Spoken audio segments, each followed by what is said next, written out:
Hello dears, very good morning to you all. कहाँ हैं सब लोग? आ जाओ आ जाओ आ जाओ, डिस्कशन की शुरुआत हो रही है। अरे वाह, आज गुड मॉर्निंग, गोल्ड जी भी दिख रहे हैं आज हमें। And we have all our stars back in action. Good, चलिए। पीओसी और आईयूपीएसी नॉमेनक्लेचर स्ट्रक्चरलाइज्ड ह्यूमनिज्म, इसका एडवांस्ड वाला डिस्कशन कल शेष रह गया था। आज आपको मौका भी लग गया होगा उसे और कोट ढंग से करने का, तो आइए करते हैं। Question number 1। Yes sir. Baeyer's reagent अर्थात कोल्ड अल्कलाइन केमोनोफोर oxidizes alkenes to syn diols, okay, but for conjugate systems like styrene it leads to benzoic acid via over oxidation if not controlled. Actually ये concept है क्या, कभी भी अगर alkenes के साथ इलेक्ट्रॉन रिलीजिंग ग्रुप्स लगे होते हैं, अगर पाई बॉन्ड के साथ कोई इलेक्ट्रॉन रिलीजिंग ग्रुप लगा होता है तो उसकी टेंडेंसी ऑक्सीडेशन की बढ़ जाती है। क्या बात कर रहे हो? जी हाँ, है ना। तो जैसे जैसे जैसे जैसे एक मिनट,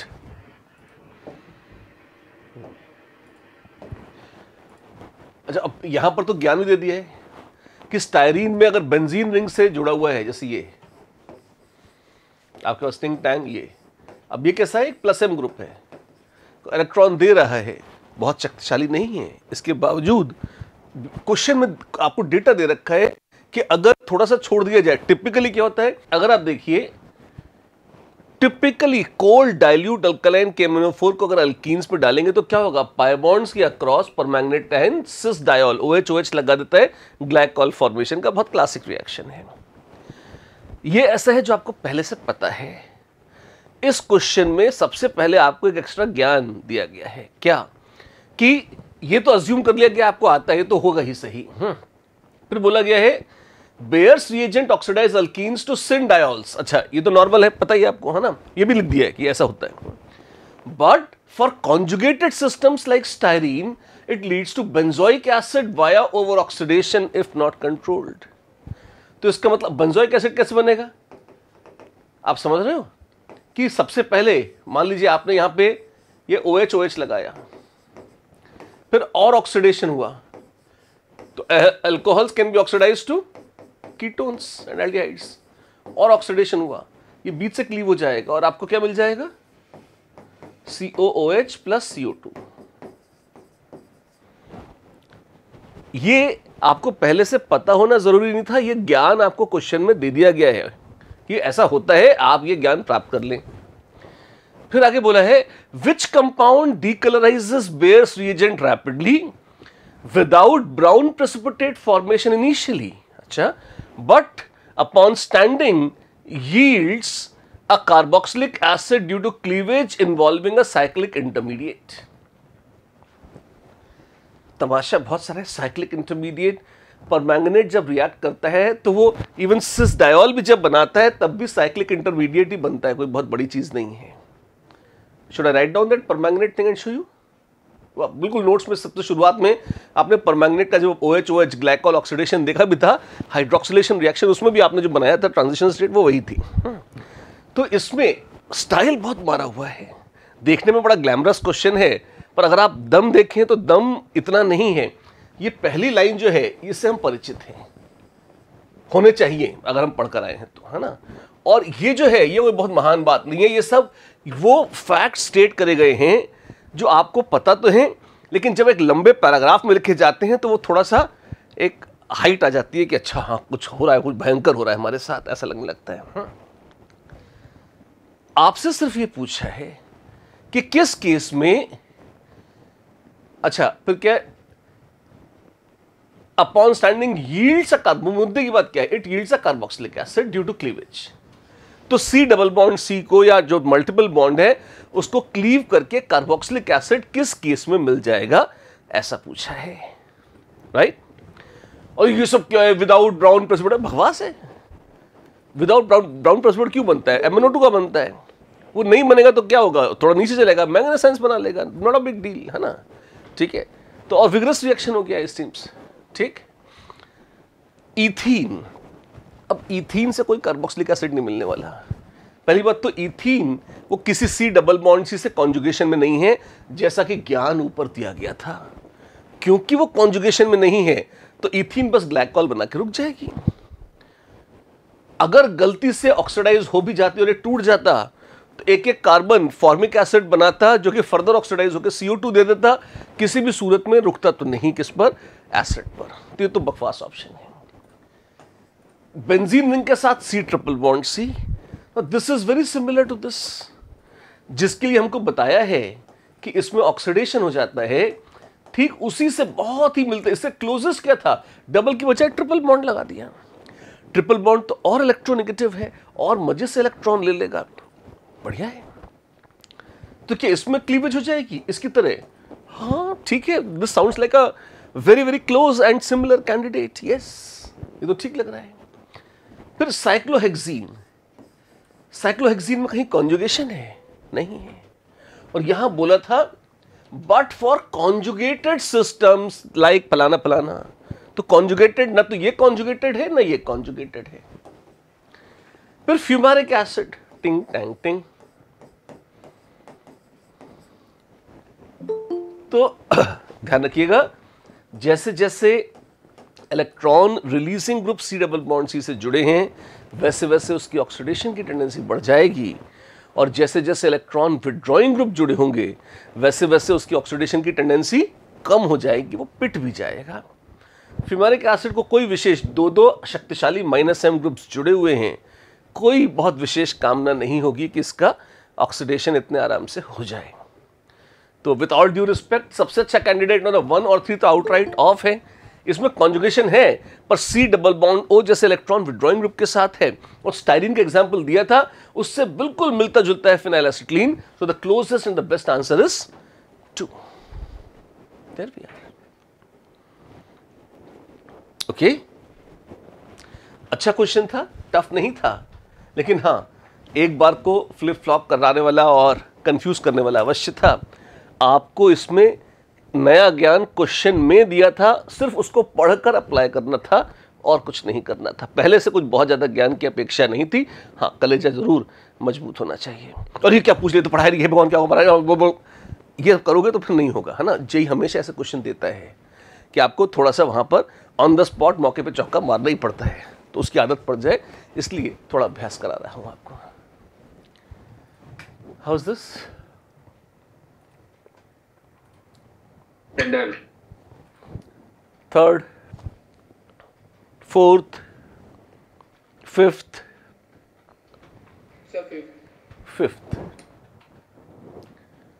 फिफ्थ की तमन्ना है। आइए देखते हैं fifth. The correct structure of 3 carboxy methyl फलाना फलाना है क्या?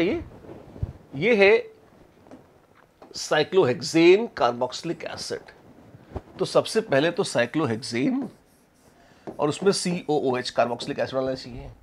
फिर 1 2 3 पर कुछ है और 4 5 पे कुछ है। 3 पे है कार्बोक्सी मिथाइल, कार्बोक्सी होता है COO और मिथाइल, ठीक है। और 5 इथेनॉयल ऑक्सी। इथेनॉयल ऑक्सी तो बड़ा आसान है, CH3COO। ये है इथेनॉयल और ये है ऑक्सी। अब ठीक है। फिर कार्बोक्सी मिथाइल, तो पहले कार्बोक्सी, कार्बोक्सी कहते हैं COO ग्रुप को, तो COO कार्बोक्सी ग्रुप हो गया।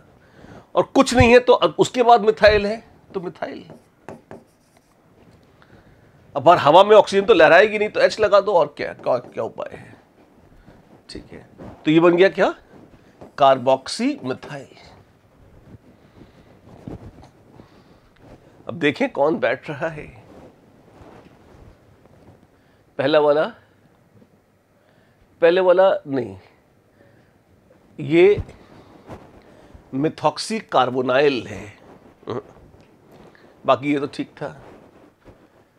ये इथेनॉयल ऑक्सी है, पर ये COOCH3 का नाम कैसे देंगे? COOCH3, this is methoxy carbonyl.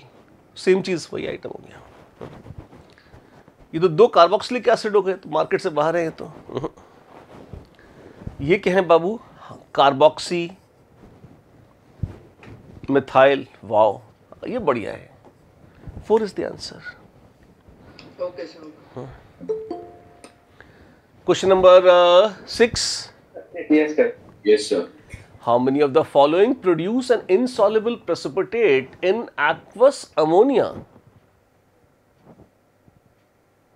ये क्या बदतमीजी है, ये कुछ खा गए हैं। नहीं, जो मैंने लिख के दिया था वो था CuCl in aqueous ammonia।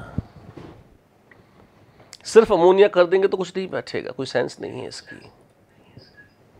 It was CuCl in aqueous ammonia।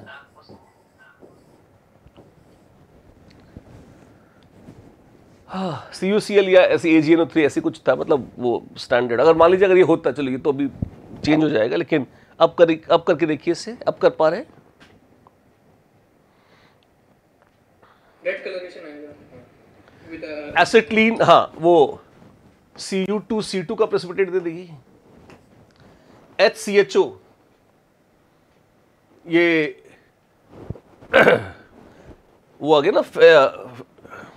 नहीं, एक CuCl था, रुको, इसमें क्या क्या है? हाँ,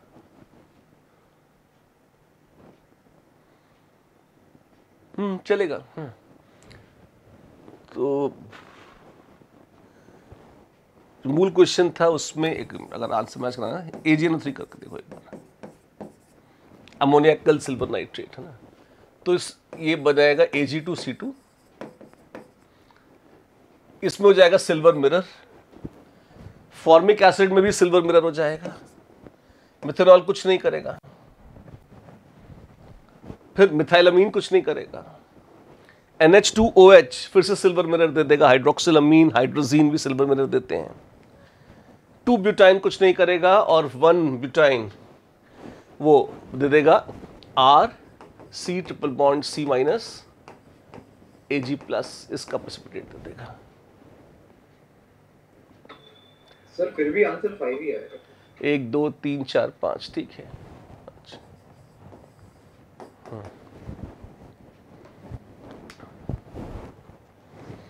There are plenty of corrections in this. Okay. Excuse me, sir. Excused? Sir आपका जो वीडियो है वो आप पे फोकस हुआ है, तो स्क्रीन कट जा रही है। अच्छी बात है, फोकस स्क्रीन पर करो, हमारे ऊपर नहीं।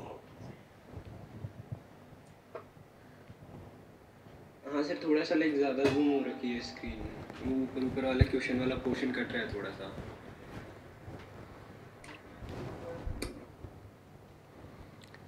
जूम जूम जूम बाबा। ये जो मेरा रिकॉर्डिंग वाला है वो तो कह रहा है कि सही है, फोकस तो ठीक दिख रहा है। काफी ज्यादा नहीं सर, लाइक जनरली थोड़ा सर वो ये जो गूगल दिख नहीं रहे सर, गूगल मीट से रिफ्रेम कर लीजिए, सही हो जाएगा। हाँ, क्या करना होगा? तो ये आ गया ना, कई बार बता चुके बच्चे, अब तो कर ले। क्या क्या कह रहे हैं वो?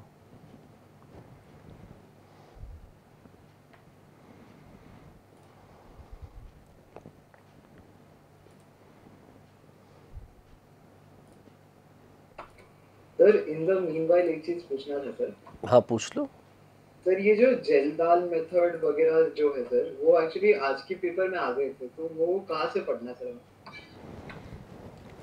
जेलदाल्स मत कोई महान मेथड तो नहीं है, दे दूंगा, है ना। वैसे तो भी रिडॉक्स करा देंगे, शायद तो उसी में करा देंगे, है ना। मतलब it is just few lines of information, nothing more than that, है ना। ये सर वैसे रिलेटेड कुछ सवाल आ गए थे वो। अगर तुम उन्हें पढ़ोगे ना तो तुम्हें फील आ जाएगी कि वो क्या है। मतलब एनसीईआरटी से ही रख लेना सर फिर। जेल कोई कुछ खास नहीं है ना। लेकिन अगर कई बार जो क्वेश्चंस आते हैं ना, उनमें नाम ज़रूर डरावने लगते हैं, लेकिन अगर आप क्वेश्चन को पढ़ोगे ना, अगर आपको जेलडाल का ज्ञान नहीं भी होगा तो भी क्वेश्चन हो जाएगा आपसे, अगर आप उस जेलडाल शब्द से बहुत डर न गए हो तो।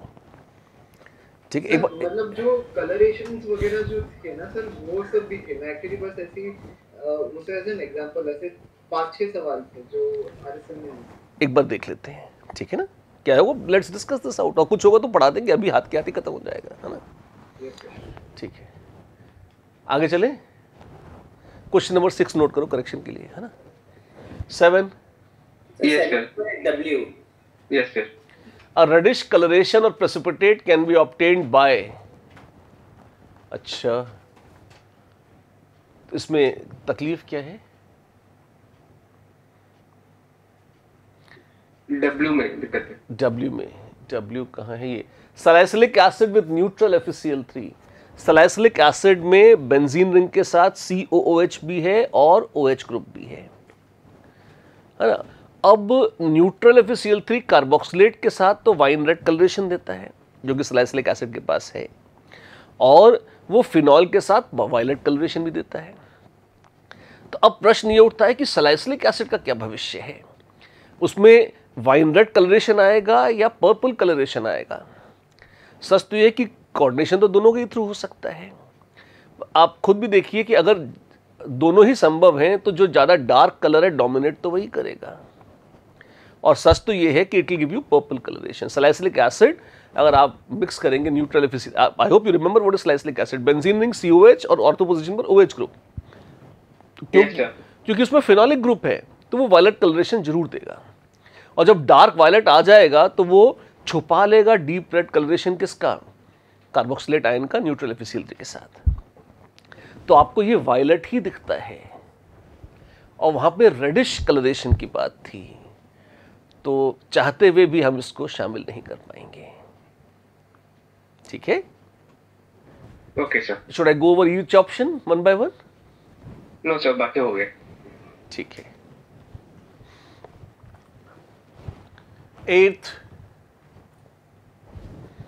सर 8 में W सर। 8th का W, silver nitrate. Inorganic reaction जोड़ दिया है हमने।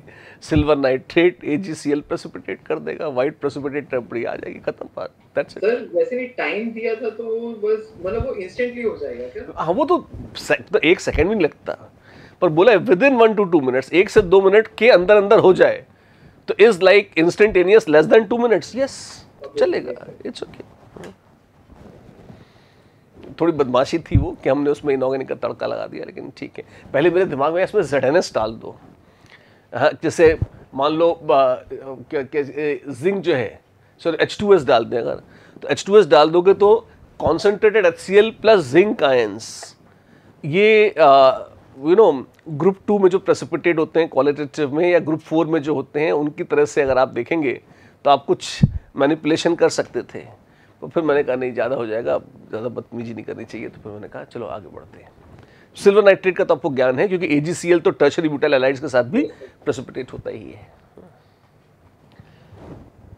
9th and 10th. Sir 10th. How many of the following tests are given by propanol? Aldehydes क्या ब्रोमीन वाटर डिकलराइज करते हैं? हाँ। क्या वो बेयर्स रिएजेंट का कलर डिस्चार्ज कर देते हैं? हाँ। ये बहुत बदतमीजी और धोखा है।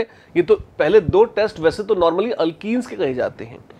ये सच है कि अल्कीन ये टेस्ट देते हैं, मना नहीं कर रहे इसको, लेकिन अल्कीन्स के अलावा हर वो चीज़ जिसका ऑक्सीडेशन संभव हो वो भी ये टेस्ट दे देती है। जैसे ब्रोमीन वाटर में अगर फिनॉल डाल दोगे तो आपको व्हाइट प्रेसिपिटेट मिलेगा 2,4,6 ट्राइब्रोमो फिनॉल का, लेकिन ब्रोमीन वाटर डिकलराइज हो जाएगा। हाँ, एनिलीन में डाल दोगे तो भी 2,4,6 ट्राइब्रोमो एनिलीन का प्रेसिपिटेट मिल जाएगा व्हाइट, लेकिन क्या ब्रोमीन वाटर डिकलराइज हो जाएगा? हाँ। अगर फिनॉल को बेयर्स रिएजेंट में डालोगे तो पता है क्या होगा? फिनॉल का ऑक्सीडेशन हो जाता है और वो इस तरह से क्विनोन बना लेती है, मतलब वो ऐसे।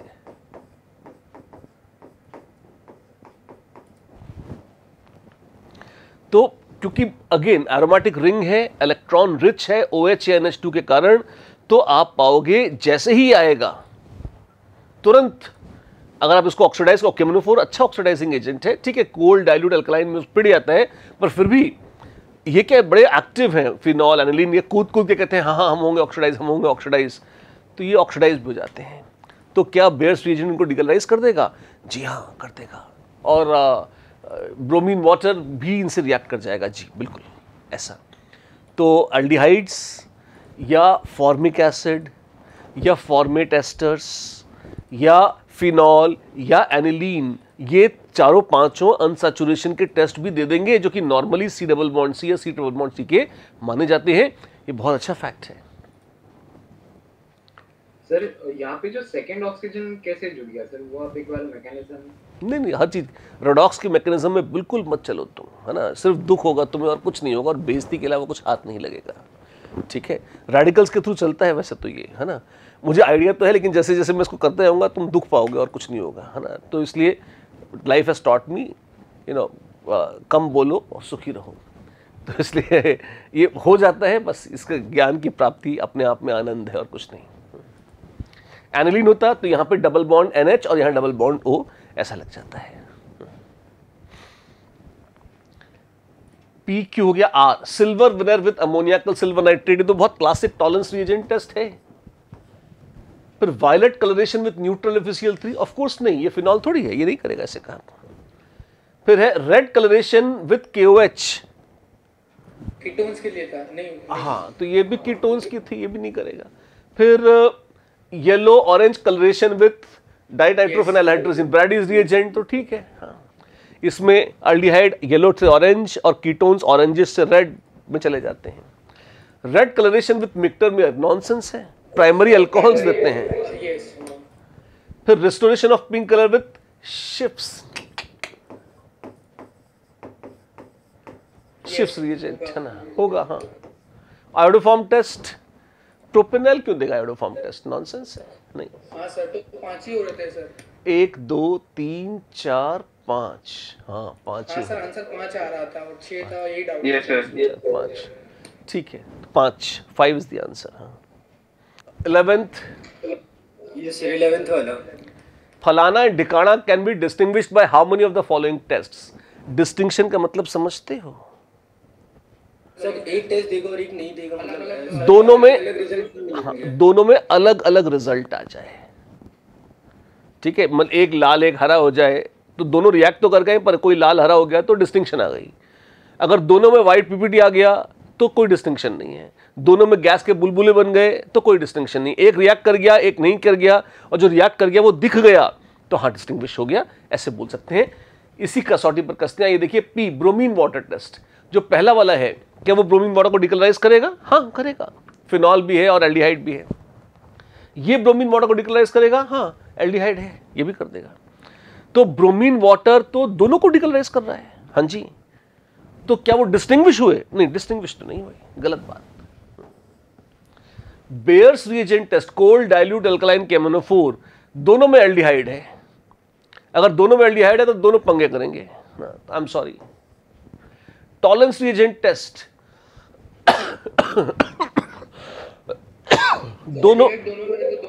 दोनों सिल्वर मिरर दे देंगे, तो आई एम सॉरी, नहीं। फिर Fehling solution test, aromatic aldehydes Fehling solution test नहीं देते, और aliphatic aldehydes Fehling solution test दे देते हैं। वो एरोमेटिक एल्डिहाइड है और ये एलिफेटिक एल्डिहाइड, देख रहे हैं आप। अगर बेंजीन रिंग से एल्डिहाइड जुड़ गया है तो वो फेलिंग सॉल्यूशन टेस्ट नहीं देगा। तो फेलिंग सॉल्यूशन टेस्ट इन्हें डिस्टिंग्विश कर लेगा, जवाब है हाँ कर लेगा। हिंसबर्ग्स टेस्ट तो अमीन्स के लिए होता था। तो क्या इसमें कोई अमीन है? हाँ ये तो है, और वहां अमीन है नहीं, तो डिस्टिंग्विश हो जाएगा। हाँ हो जाएंगे। आप एक बार हिंसबर्ग टेस्ट बता दूं मैं क्या था? Yes sir. तुमने सुना नहीं है ढंग से? पढ़कर आए हो? नहीं पढ़कर आए? RSM में नहीं था हिंसबर्ग टेस्ट। नहीं है, अब है। सर अभी कल ही अपलोड हुआ है वो। कल ही अपलोड हुआ है सर, मेरी गलती नहीं है सर। नहीं, कल नहीं, परसों में बात हुई थी, मैंने कहा था मैं करवा दूंगा, तुम देख लेना। वो लास्ट वाला था ना, लिबरमैन वाला, कॉफमैन वाला, जो भी है ना। या तो वहीं से देख लेना, जब हो ही चुका है तो फिर अपने पास उपलब्ध है तो ओके ठीक है ना। और एक मिनट जितेंद्र, तूने वो टेस्ट उड़ा दिया, एक बच्चे कह रहे हैं एडिटिंग में। सर वो यशवंत ने फिर कोई तो दूसरा वीडियो लिंक शेयर किया, तो उसमें था था। वो जो प्लेलिस्ट था, प्लेलिस्ट में नहीं दिख रहा था, बाद में उसने एक लिंक शेयर किया, वो उसमें दिख रहा था। मतलब चलो गनीमत है, कुछ नहीं, कुछ तो नहीं उड़ाया। ये बदमाश है बच्चे, नालायक एक नंबर के, है ना। यशवंत को बहुत बहुत आशीर्वाद है। चलो आगे चलते हैं। हिंसबर्ग्स टेस्ट, तो ये तो डिस्टिंग्विश कर लेगा, ठीक है। ल्यूकास महाराज आ गए तो नहीं, कुछ नहीं करेंगे। ल्यूकास क्या करेंगे, अल्कोहल ही नहीं है यहाँ। न्यूट्रल FeCl3 हाँ करेगा, करेगा, फिनॉल है तो वो पर्पल कलरेशन देगा और ये रेड कलरेशन देगा, तो कर लेगा डिस्टिंग्विश। एजोडाई टेस्ट, हाँ करेगा, फिनॉल्स तो देती है एजोडाई, ये नहीं देती, ठीक है। थालीन टेस्ट, फिनॉल्स दे देंगी और ये नहीं देगा, यस। तो 1 2 3 4 5 टेस्टों में डिस्टिंक्शन आएगी। सर वो फेलिंग सॉल्यूशन वाला मिस हो गया था, वो एलिफेटिक वाला दिमाग से निकल गया था। ये अच्छी प्रॉपर्टी, ये तो NCERT में भी है, मतलब, और जो बोर्ड की प्रैक्टिकल की किताब होता है उसमें भी बड़ा रेखांकित करके इसको देते हैं। तो मतलब ये बहुत पॉपुलर और कॉमन किस्म का फैक्ट है, तो अगर बहुत टफ पेपर ना भी बनाए तो भी पूछ सकते हैं। ये अच्छी प्रॉपर्टी है, बेसिक है और सार्वजनिक है, तो इसलिए इसको तो बिल्कुल नहीं भूलना चाहिए आपको। ओके सर, ठीक है, ठीक। कितने सही किया इसे? किसी ने नहीं? खुशी जी कह रही हैं, अरे वाह, चलिए खुशी है हमें। खुशी जी आपने तो सही किया, लेकिन गलती कहाँ हुई?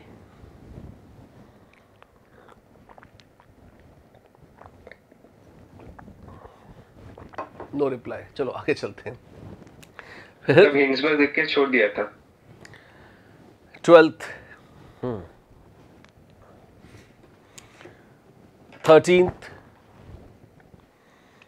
14th 14। Yes sir 14। 14th। एक मिनट, इतना आकर्षण 14 का। Which of the following is are correct matchings? किस चीज के लिए करेक्ट मैचिंग्स है? ये सर वो सवाल मिस कर गया, सर सवाल इनकम्प्लीट था, मतलब। अरे देख तो लो, the make a reasonable guess. Isomers पूछ रहे हैं नालायक, और क्या पूछ रहे हैं? सर सारे आइसोमर है सर। अच्छा, ये भी है धोखा, बहुत ही बड़ा धोखा। यस सर एक्सप्लेनेशन में एक्चुअली उन्होंने सवाल दे दिया है, जो सॉल्यूशन की है ना सर, उसमें पोजीशन आइसोमर, फंक्शनल आइसोमर, वैसे कुछ दिया है। अच्छा एक मिनट, नहीं तो वो एक चार्ट मिसिंग है। ये इसके आगे वो भी लिखा होना चाहिए था, कौन से आइसोमरिज्म की बात हो रही है। क्वेश्चन नंबर 14 लिखो, ये बहुत ही गंदे है इसमें तो यार, 2 क्वेश्चंस में एरर आ गई ऐसे, है ना। क्वेश्चन नंबर 14 अधूरा है।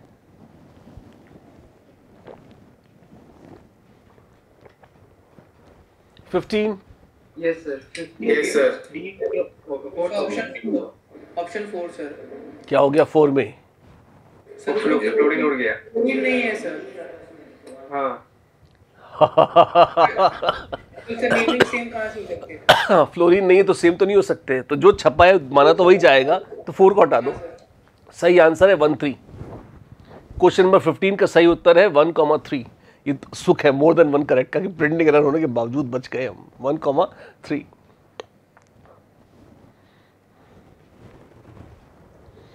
Sixteenth and 7th। 16 का ए। 16th का A. Yes sir. Carbalamin test. This test is specific for primary amines, both aliphatic and aromatic. सत्य है, but secondary and tertiary amines do not give carbalamine. हाँ सही है, तो मतलब आसान सी बात है। डिहाइड्रोहेलोजनेशन वाला पॉइंट पूछना था, वो जो 4th ऑप्शन है इसमें। हम 1 चाहते हैं कि नहीं चाहते? नहीं सर, वो 1 नहीं चाहते। The mechanism involves dichlorocarbene addition to amine. मैं एक बार कार्बलामिन टेस्ट पढ़ा दूं क्या जल्दी से? 2 मिनट लगेंगे। Yes sir. अगर भूल रहे हो तो सुन लो एक बार। देखो कार्बलामिन टेस्ट में क्या होता है, अगर आपके पास प्राइमरी अमीन है तो पहले तो उसमें क्या है, क्लोरो CHCl3 और OH माइनस के साथ हीट करते हैं, तो क्लोरोफॉर्म और बेस आपस में रिएक्ट करके क्या करते हैं, वो बनाता है CCl3 माइनस और H2O, और ये अल्फा एलिमिनेशन से डाइक्लोरोकार्बन बना लेती है, Cl माइनस भाग जाता है। क्लासिक केस है ना। फिर आपके पास अगर है RNH2 और वो CCl2 मिलता है, उसे लोन पे डोनेट कर देता है, बनता है RNHH C माइनस Cl ऐसा बन जाता है। देख रहे हैं? अब ये जो कार्बन आयन बना, ये बहुत मजे से कहीं से H+ भी छीन सकता है, वगैरह वगैरह, बहुत कुछ भी हो सकता है, और नहीं तो जो भी है ना। तो सच तो ये कि पहले तो H+ ले लेगा, बना देगा R N, ये प्लस है यहाँ पे, है ना। H+ ही शिफ्ट कर लीजिए, तो R NH CH Cl ऐसे। बेस है ही आपके पास। अगर बेस है तो OH माइनस क्या करेगा, यहां से H+ निकालेगा, तो ये यहां से Cl माइनस निकाल सकता है, बना देगा R N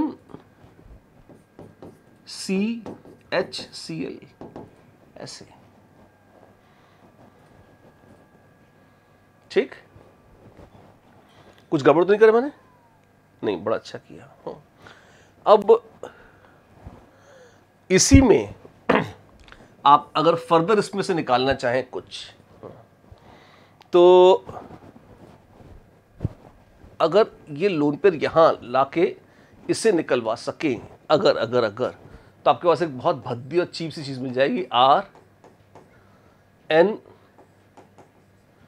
CH प्लस। अब नॉर्मली लोग पसंद नहीं करते ऐसा काम करना, होता यह है कि पहले H+ निकलेगा, Cl माइनस निकल जाएगा, और ये लोन पेयर फिर यहां आ जाएगा। ठीक, तो आपको अल्टीमेटली यहां से H+ निकल, ये R N C ये बन गया आपके पास। ये एग्जैक्टली स्टेप्स नहीं है, पहले क्या करें, OH माइनस से आप इसको निकलवाइए, C पर माइनस आया, Cl माइनस निकलवाइए, और अब ये लोन पे इधर आएगा, Cl निकल जाएगा, और ये बन जाएगा आपके पास कौन, isocyanide.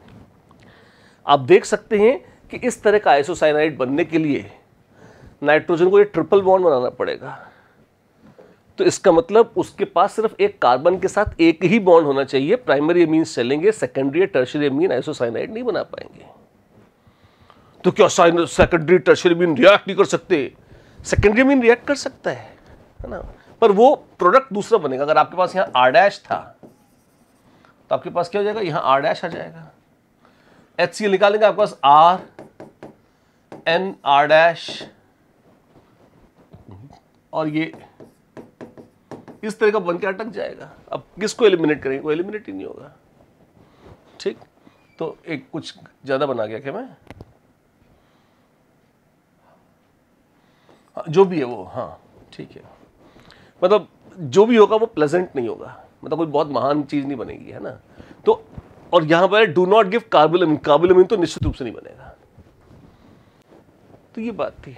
Fourth option, the mechanism involves dichlorocarbene addition to amine, सत्य है, followed by dehydrohalogenation and is not applicable to hydrogens. ठीक है, ये हाइड्रोहेलोजिनेशन नहीं, ये डीहाइड्रोहेलोजिनेशन है।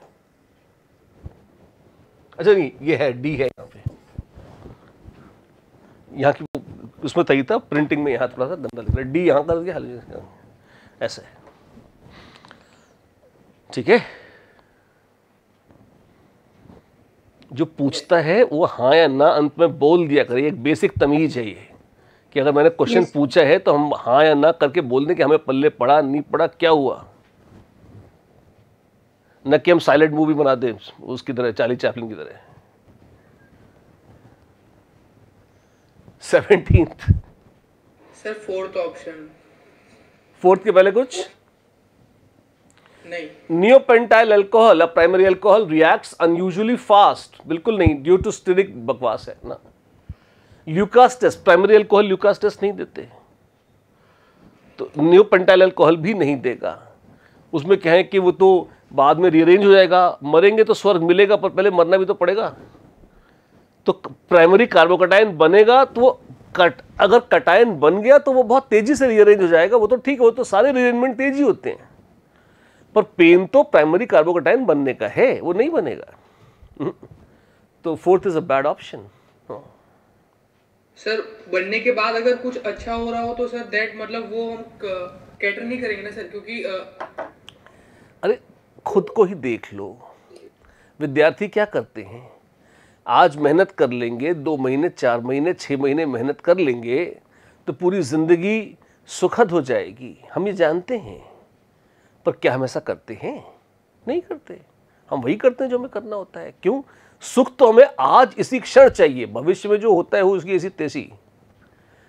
यही इसी कंसेप्ट पे अधिकांश लोग चलते हैं ना। ठीक है। और आदर्श जी आप भी कभी कभार इसी ट्रैक पर आ ही जाते हैं, है ना। तो क्या कहा जाए, तो कार्बोकटायन तो और छोटे हैं, बहुत जिद्दी बच्चे हैं वो तो, है ना। कहते नहीं मजा अभी आएगा तो होगा, बाद में कितना भी हमें आनंद आए हमें नहीं चाहिए, हमें इसी क्षण मजा आता है तो करेंगे, नहीं तो नहीं करेंगे, ऐसा है।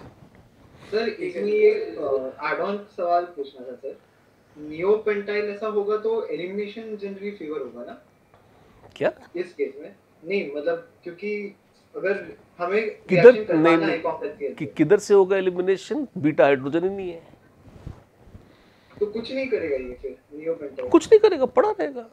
कोई कसम थोड़ी खाई है हर एक ने कि रिएक्ट करना ही है, उन्हें नहीं करेंगे। Yes sir. ठीक है ना। ठीक है ना, देयर वी आर। तो भाई लोग अच्छा पेपर था ये, और दोस्त में 2-3 एरर्स जरूर क्रीप इन कर गए, लेकिन क्वेश्चंस अच्छे थे। और एक एक क्वेश्चन में जिसमें 9 ऑप्शन थे उसमें बहुत भयंकर रूप से बदमाशी करी गई है कि आपसे 9 कॉन्सेप्ट पूछ कर फिर एक क्वेश्चन को आपको दिया गया है। वो वैरायटी भी काफ़ी थी उसमें। तो मेरी सलाह ये ज़रूर है कि अगर आपने इसको बहुत अच्छे से नहीं भी किया है, जो कि आपके मार्क्स से दिख रहा है, 1 मिनट मार्क्स कितने हैं देखो,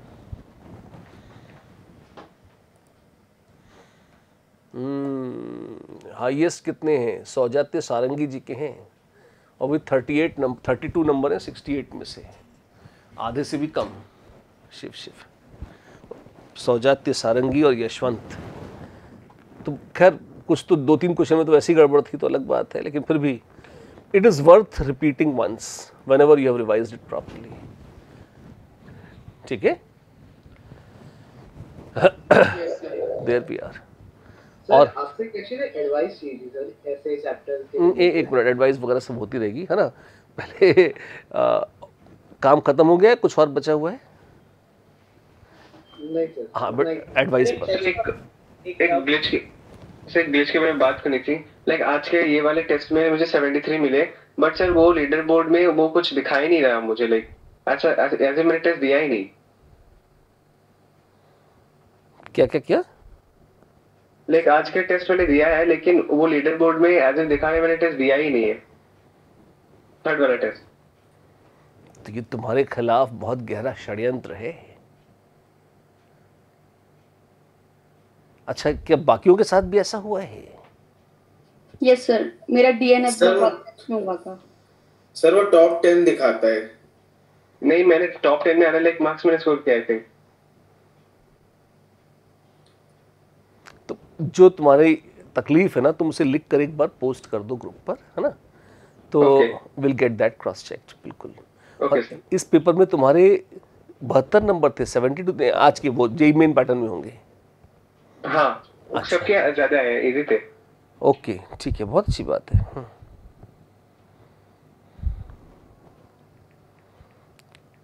अच्छा, एक चीज और था कि लाइक ये जो जेईई वाले टेस्ट होते हैं ना, उसके एंड में जो मैथ्स के कॉलम रहते हैं, वो मोबाइल पे बहुत लाइक अलग से उसका एक आ जाता है काइंड ऑफ फॉर्मेट, जो हाँ वो समझ में नहीं आता फिल अप करना। उसी कारण बहुत इजी क्वेश्चन था, लेकिन गलत हो गया इसके टेस्ट में। उसको व्हाट्सएप कर दो, तो उसका एक सोल्यूशन निकालेंगे हम फिर, है ना। फिर इस तरह से करेंगे कि एक स्क्रीन पर मान लो हम एक ही ऑप्शन आमने सामने की दिखाएं, फिर ए ऑप्शन, फिर बी, फिर सी, फिर डी, 4 बार में दिखा सकते हैं, ऐसा कर सकते हैं। पर मैं एक डेवलपर्स को बोल दूंगा कि वो मोबाइल की स्क्रीन के हिसाब से उसे एडजस्ट कर लें। ठीक, ओके सर, थैंक यू। तो आप जो ये आप बता रहे हो ना, आपसे रिक्वेस्ट है कि आप ये दोनों पॉइंट्स जहां आपको पेन हुआ है, आप एक बार वो अपने ग्रुप पे डाल दो, मैं इसको देख के इसको ठीक करा लूंगा। ठीक, ओके सर। सर अगर डबल बॉन्ड कॉन्जुगेशन में हो तो टेस्ट ऑफ अनसैचुरेशन को देगा ही नहीं देगा? क्या चीज? अगर डबल बॉन्ड कॉन्जुगेशन में हो तो वो अनसैचुरेशन का टेस्ट देगा ही नहीं देगा? बिल्कुल देगा, बिल्कुल देगा। एरोमेटिक कंपाउंड्स नहीं देते, बेंजीन नहीं देगी, ओके है ना, लेकिन इंजन, ब्यूटाडाइन, शाइन, ये सब देंगे। They will give you test for unsaturation. थोड़ी सी एक्स्ट्रा स्टेबिलिटी थोड़ी सी होती है कॉन्जुगेशन में, बहुत नहीं होती। ओके जैसे नहीं, वो श्रियान कुछ पूछ रहा था ना, वो है नहीं है? नहीं, हाँ सर, यही तो सर। हाँ, तो बोलो, क्या अब चुप क्यों हो गए? सर वो बीच में डिस्कनेक्ट हो गया सर, तो वापस जानते। अच्छा, हाँ ये सर एक्चुअली क्या था सर कि आज जैसे ध्यान में आया कि जैसे जो चैप्टर्स है स्ट्रक्चरल आइसोमेरिज्म, आयुपैक और कल जैसे स्टीरियो हो गया, इनकी रिवीजन कैसे करनी है? क्योंकि पीओसी में नंबर कम आ गए, कल मैंने पीओसी पूरा रिवाइज कर लिया, अभी पूरा लाइन टू लाइन ऑलमोस्ट याद ही हो गया वो। बट जो प्रैक्टिस बेस्ड चैप्टर्स है सर उसमें बहुत गड़बड़ हो गई, मतलब आज आधे हो गए नंबर, क्योंकि वो फर्स्ट पॉइंट ऑफ ब्रांचिंग वाला जो रूल था वो सिंस मैंने समहाउ ज्यादा एप्लीकेशन कर नहीं पाया था मैं इसके पहले, तो वो सारे सवाल मेरे गलत हो गए। देखो नॉमेनक्लेचर तो शुद्ध रट्टा है, यस सर। तो उसमें तो कोई बहुत ज्ञान है नहीं, है ना। स्ट्रक्चरल आइसोमरिज्म के दो हिस्से हैं। पहला वाला कि कितने तरह के स्ट्रक्चरल आइसोमर होते हैं, उनकी परिभाषाएं, उनको पहचानना। उससे चीप आइटम पूरे ऑर्गेनिक में कुछ नहीं है कि कौन पोजीशन आइसोमर है, कौन फंक्शनल है। That's like it's as dumb as it gets. तो मेरे ख्याल से आपका अकेला पेन पॉइंट जो बच जाता है वो बच जाता है counting the number of structural isomers में। वो प्रैक्टिस बेस्ड है, हाँ वो प्रैक्टिस बेस्ड है, नो डाउट। और आपने खुद ही उसका उत्तर दे दिया अपने प्रश्न का कि इसको कैसे करेंगे। आपने कहा प्रैक्टिस बेस्ड है, हम भी यही कह रहे हैं प्रैक्टिस बेस्ड है, ये अभ्यास से ही ठीक होगा। आपको उसके क्वेश्चंस की प्रैक्टिस करनी पड़ेगी। सर एक्चुअली रिवीजन कैसे करना है उसका कोई सजेशन आप? नहीं, मैं वही बता रहा हूँ, जो थ्योरी बेस्ड है उसमें तो आपको थ्योरी लर्न करनी है। तो पूरी नॉमेनक्लेचर और फर्स्ट हाफ ऑफ आइसोमरिज्म तो ये प्योर थ्योरी है, तो आप थ्योरी रिवाइज कर लीजिए, थ्योरी देख लेंगे तो हो जाए। आप वो नॉमेनक्लेचर के रूल्स भूल गए इसलिए गड़बड़ हो गई, याद कर लीजिए, ठीक हो जाएगा। उसमें कोई बहुत ज़्यादा प्रैक्टिस की आवश्यकता नहीं है। You just have to mug up theory properly and you have to make sure that you understand that point of theory correctly. उसके लिए प्रैक्टिस की आवश्यकता है, और अदरवाइज थ्योरी याद हो तो बहुत है, कुछ नहीं चाहिए और, है ना।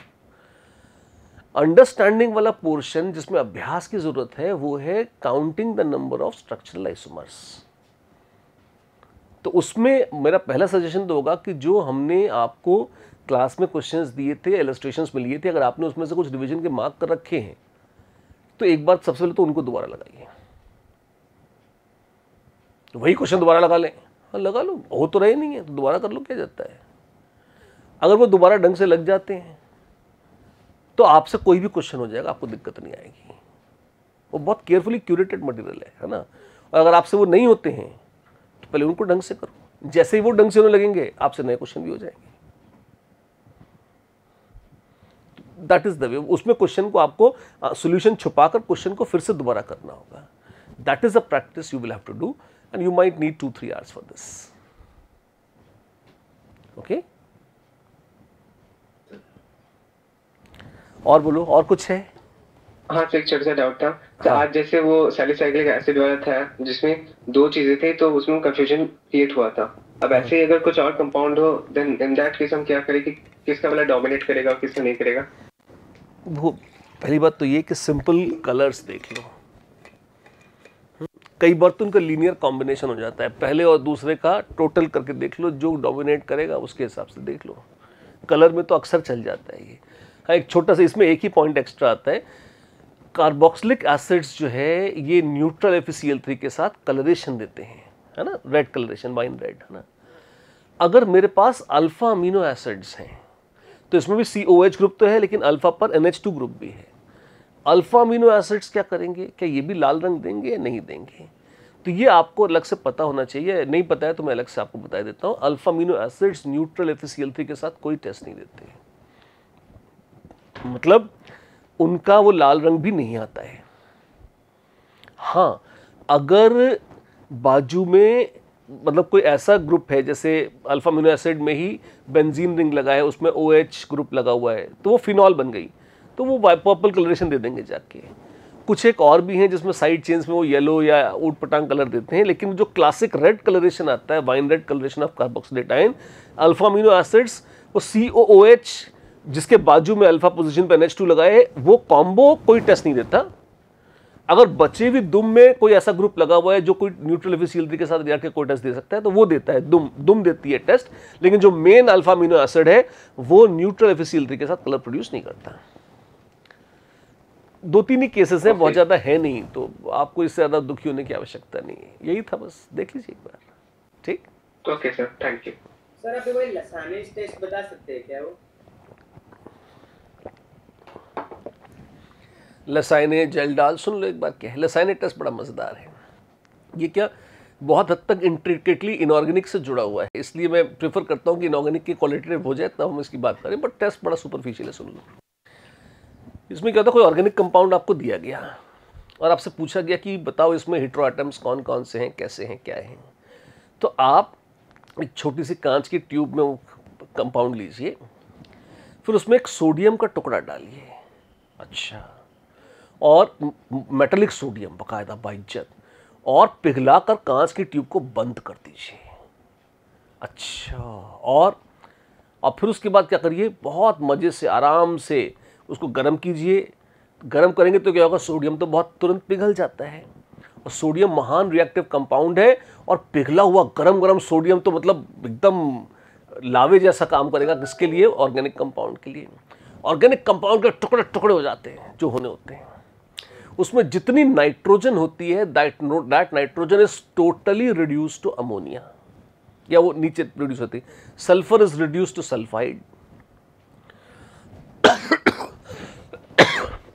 अगर सल्फर और नाइट्रोजन दोनों होते हैं, है ना, तो it is reduce to thiocyanate HCN-।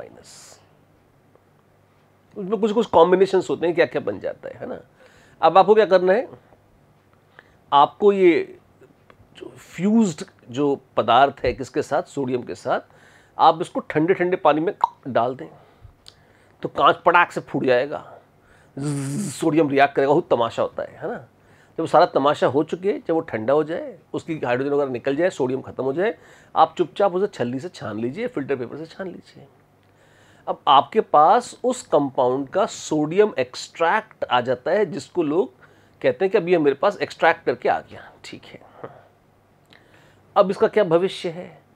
अब इसको अलग, जैसे सल्फर अगर होता है तो सल्फाइड बना लेता है, सल्फाइड को अब ये इसके बाद जो टेस्ट आते हैं ना, क्योंकि इनऑर्गेनिक केमिस्ट्री वाले टेस्ट आ जाते हैं, तो मैं प्रेफर करता हूँ कि इसको इनऑर्गेनिक में क्वालिटेटिव के साथ बोल दें, वो ज़्यादा अच्छा है। लेकिन अब बात चली रही है तो सुन लो कि जैसे अगर हमारे पास सल्फाइड आता है तो सल्फाइड का एक बहुत क्लासिक टेस्ट है, रेशन देता है वो। अगर सोडियम नाइट्रोप्रोसाइड आप डाल दें तो वो सल्फाइड के साथ वायलेट कलरेशन देता है। तो ये कंफर्मेटरी टेस्ट है। अगर ये वायलेट कलरेशन आ गया तो इसका मतलब है सल्फाइड बना है, इसका मतलब ओरिजिनल ऑर्गेनिक कंपाउंड में सल्फर था, ठीक। अच्छा, मैं क्षमा चाहता हूँ, नाइट्रोजन साइनाइड भी देती है ना। तो अब साइनाइड थोड़ा खतरनाक आइटम लग रहा है ना। अब इसमें अगर आप मान लीजिए फेरस फेरिक का मिक्सचर डाल दें तो आपको बहुत सुंदर सा पर्शियन ब्लू मिल जाता है, फेरीफेरोसाइनाइड। वो भी इनऑर्गेनिक का एक क्लासिक टेस्ट है कि cyanide plus ferrous will give you ferrocyanide, with ferric it gives you ferriferrocyanide which is bluish in colour. और यदि सल्फर और नाइट्रोजन दोनों हैं तो बन जाता है थायोसाइनेट HCN-।